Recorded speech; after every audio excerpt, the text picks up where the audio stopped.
આપણા આ સમાજને સીધો કાળિયા ઠાકર હારે વ્યવહાર છે. અને આમ તો ભગવાન શ્રી કૃષ્ણ તમારા ભાણેજ કહેવાય છે. તમે ભરવાડના ભાણેજ મળવા આવો સુંદરવર શામળિયા, એ તમને ટાઇટલ છે. આવું ટાઇટલ કોઈને નથી. અને તમે એનું મોહાળ કહેવાઓ.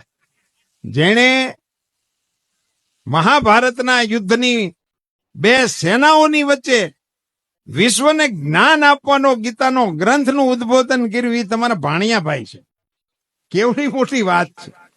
એનું જે નામ છે ગિરધારી, એ પણ આપને બધાને ખબર છે કે જયારે ગિરિરાજજીને તોડ્યા, વરસાદ ખૂબ હતો ને ગોકુળના ગોપ ગોવાળો ને ગાયોને પાણીના વાસઠમાંથી બસાવવા હાટું થઈને હવે ભગવાન કૃષ્ણને તો આ પહાડ તોડવો શું તો બ્રહ્માંડને તોડી શકે, પણ એમણે પહાડને તોડ્યો ત્યારે એણે ભરવાડોને એવી નાની મોટી ગોવાળોને એક વાત કરી હતી કે તમે બધા લાકડીને ટેકો કરો. અટાણ મારું આ લાકડી સ્વાગત કર્યું એટલે યાદ આવ્યું. એટલે બધા ગોવાળિયાઓએ લાકડીને ટેકો કર્યો અને એને બધાને એમ લાગ્યું કે અમારા ટેકાને કારણે અત્યારે આ ગિરિરાજ ભગવાને તોડ્યો છે. એવો ભગવાને ગોવાળોને જસ આપ્યો. આ ભારતમાં તેદીથી ટેકા આપવાનું ખેંચવાનું ચાલુ થયું.